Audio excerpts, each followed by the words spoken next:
Hello and welcome to this training session for Getting Started Ways to Teach and Assess BTEC Level 3 Technicals from 2025. This session is going to be focused on the Pearson BTEC Level 3 Technical Occupational Entry for Personal Trainer, and it's a diploma size and it's for students aged between 16 and 19 and also for adults. In this training, I'm going to be delivering the overview. My name's Jenny Stafford-Brown, and I carry out a variety of different roles for Pearson and also worked on the development for this particular qualification. In terms of where we are with contents for the session, we're going to be looking at the qualification structure and contents, the internal assessment approach, which is exploring the authorised assignment briefs, the AABs, and mandatory evidence required for assessment. We'll review the grading, as well as exploring the additional support available to you to help you when you're teaching this qualification. So let's start with the qualification structure and an overview of the content. Okay, we can see here that the qualification has a minimum of 10 units. Now, these units are all mandatory, so you would have to deliver each of these and the learners would have to take and complete each of these units. So have a look at the units. We've got a unit number and a unit name. We've also got a level. You can see they're all level 3. And then at the end of the table on the right hand side, we've got guided learning hours, and this is a time frame that we recommend that you spend delivering the content to your learners. So this is usually the timetable time that you spend teaching your learners. You can see we've got ranges between 60 and 90 guided learning hours for the content. The slightly longer GLH are often related to having additional content, whether it's perhaps building some skills, developing some practical skills, or some theory in terms of more technical terminology and theory being required. In terms of the units, we'll have a look at these. We've got careers in the health and fitness industry. Now, if you've taught on the current specification, the BTEC 2019 fitness and personal training qualification, you'll see some of these units are sounding very similar, and that's because we have refined some of the units from this previous qualification and put them into this new one. Now, the careers in the health and fitness industry explores all the different types of careers available and supports learners to know how to and what they need to do to apply for job roles in this particular sector. We then move on to Unit 2, Health, Wellbeing and Physical Activity, and explores the general overarching pillars of health. It looks at the physical health, social health and mental health and how they all impact on a person's well-being. We also explore physical activity and the benefits of physical activity to support a person's health and well-being. So it's kind of an overarching principle for why it's important for people to be physically active. Unit 3, Professional Personal Trainer Practice, that explores the role of a personal trainer and how to ensure that they are carrying out their role in a professional manner. So it's looking at the role, it's looking at codes of conduct, it's what actually means to be professional, and it's how they then interact with the clients, the appropriate methods to interact and have meaningful, successful client personal trainer relationships. Because obviously that's quite vital when you're working on a one-to-one role with your clients. Unit 4, Client Screening and Health and Fitness Assessment, is a key area where we're expecting learners to develop their practical skills to carry out health and fitness assessments. So you're looking at some basic health assessments such as blood pressure, heart rate monitor, as well as filling out lifestyle questionnaires, and then looking at some fitness assessments there as well to find out if there are some components of fitness that the clients will need to develop to meet a particular potential fitness goal. They might be having an event they're training for, or it might be a health-based fitness goal. So it's making sure that learners are fully aware of how to screen their clients in order to determine what their needs are and also their general health levels, their baseline health levels prior to taking part in a personal training program. Unit 5, Anatomy, Physiology and Kinesiology for Personal Training. This is the body system. So it's looking at the skeletal, muscular system, the cardiovascular system, respiratory system. So we've got those 4 main body systems are explored in a lot of detail. You're looking at the structure and function of each of them, their acute response to exercise, as well as their long-term responses, what sort of adaptations occur as a result of different types of exercise. We also explore some kinesiology, which is essentially the biomechanics of exercise. So it's looking at some key areas of how you can manipulate exercise is based on the biomechanics. So, for example, if you're a personal trainer and you've got a person who's perhaps learning how to do sit-ups, you'd learn how biomechanics has an impact on making that particular movement more, regressing the activity to make it less difficult, as well as progressing the activity to make it more difficult. So it's all to do with lever length. So if you have your hands by your ears as you're doing a sit-up, then that's slightly less taxing than if their hands are right behind your head. And to increase the level of difficulty even more, you'd raise your arms out behind your head, so you're increasing the lever length. So things like that are then introduced in Unit 5 to support the regressions or progressions that may be used during personal training sessions. Unit 6 is looking at exercise requirements and contraindications for specific populations. Now, we know that the previous content is primarily based around working with individuals who don't have any particular contraindications. However, a personal trainer who's working with the general population are unlikely to meet people who don't have particular contraindications at any point in their personal training lifetime. So this is looking at people, we start with age. So you've got people of different ages. It's looking at the younger person and the potential impacts of doing certain types of exercise and how some are not appropriate. It's looking at the older adult and what sorts of things are necessary to maintain their health and well-being, such as strength exercises, balance exercises, and so on. We're also introducing people with antenatal and postnatal. So if they are training a woman who is post or antenatal, they know which exercises they can prescribe and which ones are contraindicated. So it's all about making sure that learners are aware of the needs of different individuals and what would be contraindicated in terms of what they should not be delivering, because there may be some increased risk for that person's health. Unit 7 is a new one. We haven't had this before in the previous to 2019 spec, but we've done a lot of research with employers, and the key requirement is that their personal trainers have a knowledge and understanding and practical ability to deliver circuit training. Now, we had to have a level 2 equivalent. When we talk about level 2, I'm looking at the health and fitness industry in terms of what they deem to be an introductory for independent teaching health and fitness. And we've targeted circuit training because it hits that level 2 requirement, but it also, more importantly, meets the employer need that they want their personal trainer to deliver some form of circuit training. And it's often in a boot camp situation. It might be outdoors, it might be small groups in a gym environment, but there is something that personal trainers are actively involved in when they're working. It's certainly when they're working for themselves, as well as when they're working in sort of private or public leisure centres. So this is mapped to the CIMSA standards, and it covers how they can deliver circuit training effectively, plan and deliver a circuit training session. And you'll see it's 90 guided learning hours to take into account the fact that they are going to be developing their practical skills for teaching and instructing, as well as the theory that sits behind circuit training. We then move on to Unit 8, personal training methods and programming. So this is where we move more onto the weight-based exercise resistance training, the different types of resistance training to build, whether it's hypertrophy, strength, or whatever. It's exploring the different training methods to develop key components of fitness, and then how they be put into a program to target whatever their client is looking to develop for their particular training needs.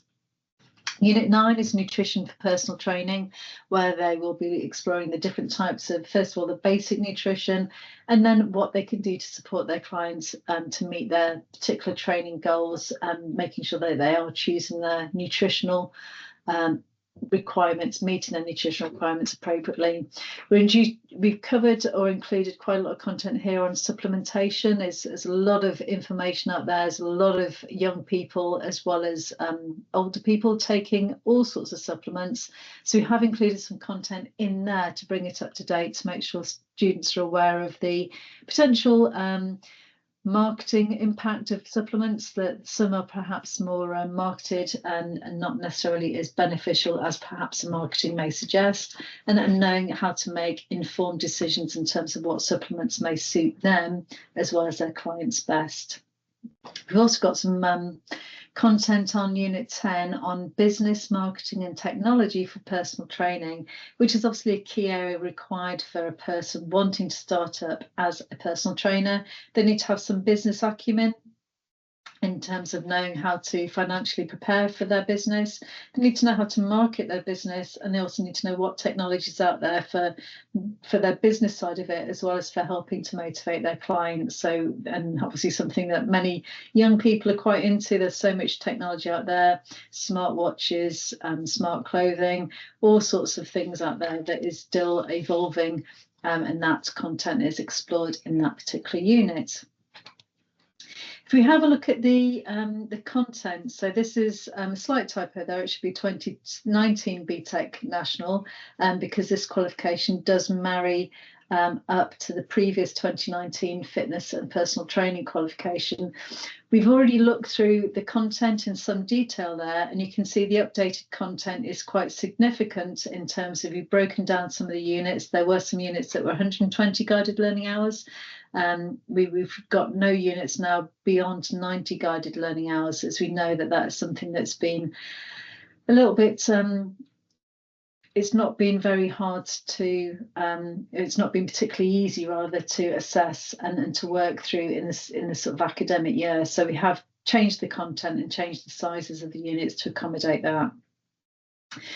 We have got work we've done with HE and A levels does suggest the content is supporting progression to university to some extent. It does carry UCAS points, and the expectation is that the learners will study something else alongside this. It's a 720 guided learning hour diploma, so it may well be that learners might want to take an A level alongside it, or an AQ, or something to fit the full study programme. The whole programme is internally assessed, so it will be assignment based. There's no exams in this, which obviously meets better for the actual type of learner on the course when they are developing their personal trainer skills, and therefore they will be learning through coursework and showing their skills and theoretical knowledge through coursework. We have got some transferable skills have been embedded into this qualification. So this is a new framework that's being introduced into the new BTEC qualifications going live from 2025. And these transferable skills there's been a lot of research into these in terms of what learners need in order to be successful once they leave education or progress onto higher education. And the transferable skills we used to or have been known as all sorts of things such as soft skills or social skills or that sort of thing. What we've done is taken feedback from employers from higher education to find out what they need the learners to have when they come to them, so that they can be developed during their further education period whilst on a BTEC course. So you will see reference to transferable skills in the specification, and we are going to be putting on some training events to cover these in more detail, but just really wanted to introduce what they were at this point so you've got an understanding of what they mean. It will not involve any additional work from yourselves because they have been embedded into the qualification, so that does make your life a little bit easier, which I'm sure is quite welcome news. We've had a little touch of the unit content. I have given a flavour of the unit content, but obviously you can go through and have a look at the specification and see in a lot more detail what content we have within those units. But if you have taught on the 2019 specifications, you'll see that unit content is very familiar, but it has been refreshed to take into account new updated content and information. In terms of the overview then for the qualification itself, it is a 720 guided learning hour qualification, so it's diploma size, which is the equivalent of 2 A-levels. We've seen it consists of 10 units, all of which are mandatory, so there's no optional units, which may be something you're not quite used to, but what we've done, we've taken the content that is required to be a personal trainer and we've put it into each of the units, so there's no room for optionality in this particular qualification. All the units are between 60 and 90 guided learning hours, which does hopefully help with your academic year planning to make sure that some can run perhaps short and fat, and some might well run across the course of the whole year. So you do have that flexibility based on what your resources are, what your staffing's like, and what you think is best for your learners as well. In terms of a license to practice, we have worked with CIMSPA and they have accredited this qualification, and it does allow learners, if they successfully complete the qualification, they will have completed and gained the professional occupational standard for group exercise instructor for circuit training. They'll also have successfully achieved the professional standard for personal trainer. What learners would need to do on completion, a successful completion of this qualification, is then submit their BTEC qualification certificate, share it with CIMSPA, or just let them see a visual copy of it, and then that will allow them to apply for membership in these 2 roles, and then that is what is recognised by industry to allow them to work in that sector. So the BTEC qualification, if they were to show a leisure centre, that it may not be recognised because there are some legacy qualifications that did not have the CIMSPA accreditation as such. So the process, as I said, is for the learners to apply for CIMSPA membership. For personal trainer or group exercise instructor or both, they're qualified for both, and they can work in industry in those particular roles, so they can go directly to work in those roles on completion of the course. Just a little look at the transferable skills, just to sort of again highlight where we are with these. There are transferable skills are shown at the end of the unit, so we can see an example of where a unit does contain some transferable skills, and you can see that there are 4 different headings.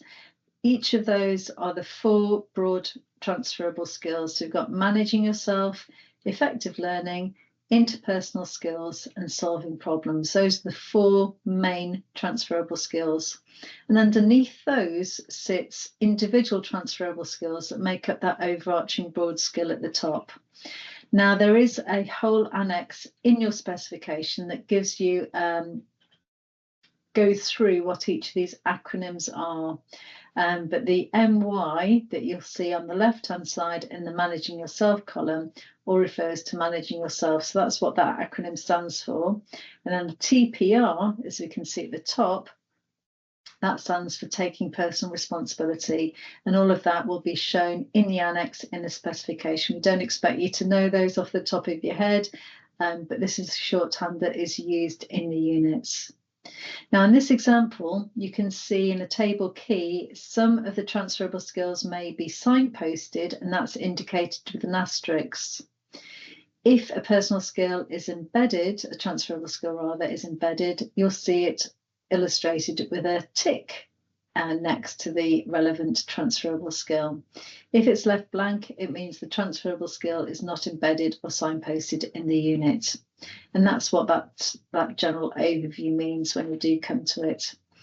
In terms of the signposted transferable skills, those are the ones that you may wish to do some work with your learners to fully explore, to do the teaching and learning associated with that. That is an optional thing that you can decide if you have time or you think it's relevant for your learners to know about, to develop that transferable skill. The embedded ones have the content in the unit content itself, and as I said previously, you don't do anything beyond the scope of the unit content because it's all embedded in there. Okay, so let's have a little look to see what makes it easy for you to transition to the new BTEC National from 2025. So we know this is going live in September 2025.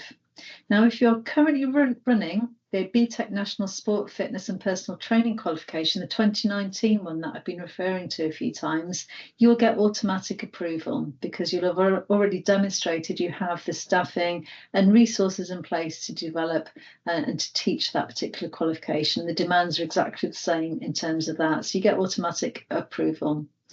The structure is something that should be now more manageable. We know that the unit sizes have been reduced a little bit, so they're between 60 and 90, and it's flexible. You can deliver them in whatever order you feel best. There are some that sit better than others in terms of where they're ordering, and some will have some underpinning knowledge that they sit better being taught and assessed prior to others. And you'll see some support in the teaching or the planning and teaching guide that we'll be producing that gives you an overview for where you might want to order your delivery. The quality assurance process remains the same, whereby we have a standards verifier who will be assigned to you to do some sampling of your units to make sure that the quality assurance is in place. We will have authorised assignment briefs for every unit. Now, these can be adapted by yourselves if you want to update them and make them your own. You can also write your own assignments, so we do have that flexibility for internal assessment for this course. We do retain the retake and resubmission rules. They're still in place as they were before. The grading, marking and assessment methodologies are unchanged, so we still have exactly the same approach where we have pass, merit, distinction, and the number of points awarded per unit size. Again, that same approach is in place. We also have support for you. So whilst you are delivering this, we do have a variety of support, including our subject advisor, who's Penny Lewis, who is able to help and support you. She's got an email address, and she's also got the option to sign in and have appointments at a time that suits you to have that one-to-one time with Penny to ask for clarification on areas you perhaps need a little bit more help with. Okay. Right, let's have a look at some further support available for you. I've just flicked through a couple of slides there because those are the ones we'd use in live training, but this is a recorded training, so we won't have any reflection or discussion points. But what we can do now is have a look at the support that's available to you through the qualification life cycle. So we do have training and network events, and they'll be going live shortly in the sort of January onwards, because at that point you'll be starting to think about the next academic year. So we're going to have training and network events that are available for you. We've got expert subject support. So we've got Penny Lewis, who's the subject advisor. We've got Ask the Experts. And so you've got some direct lines of contact to help you if you have some key questions you like clarification on.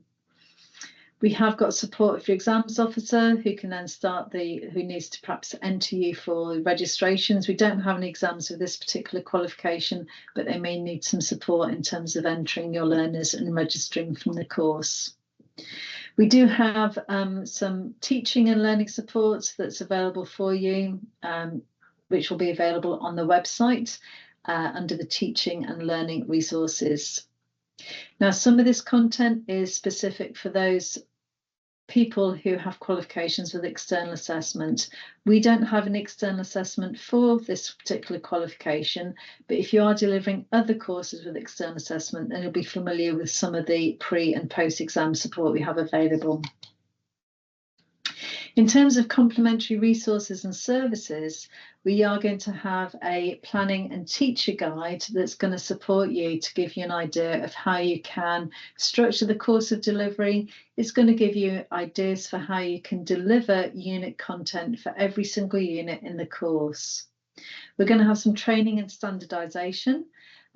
There's going to be some materials that we're going to help you standardise with your assessors to help to get an understanding of how the standards or what the standards are going to look like for this particular qualification. There will be network events. We know Penny Lewis, our subject advisor, puts on many network events that are advertised at frequent periods throughout the academic year. There's a transition guide to help show you how and where content has perhaps moved from the current qualification to this new qualification. And in terms of the assessment approach, we have got authorised assignment briefs for you for every unit. They're not all available right now, and this is October, but they will be available for you in the next sort of year. So from February 2025, we expect to have the majority of the authorised assignment briefs ready for you to review. And then here's the details of our subject advisor. So this is Penny Lewis. Her email is teachingpeinsport@pearson.com. If you go to the specification itself, you will see on the specification webpage, there's also another area where you'll see Penny. You'll see her picture like this, you'll see her email, but you'll also see an option for you to then book on and make an appointment with Penny should you want to have that additional support. Okay, I'm going to leave that on there for you in case you're taking notes to know where you can get support from. I hope you found this training session useful. We are going to be putting on more training events in the 2025, so hopefully you'll be able to attend one of those, and look forward to seeing you then, and also hope you enjoy this new course when you start to deliver it next year. That's September 2025. Thank you very much, everyone.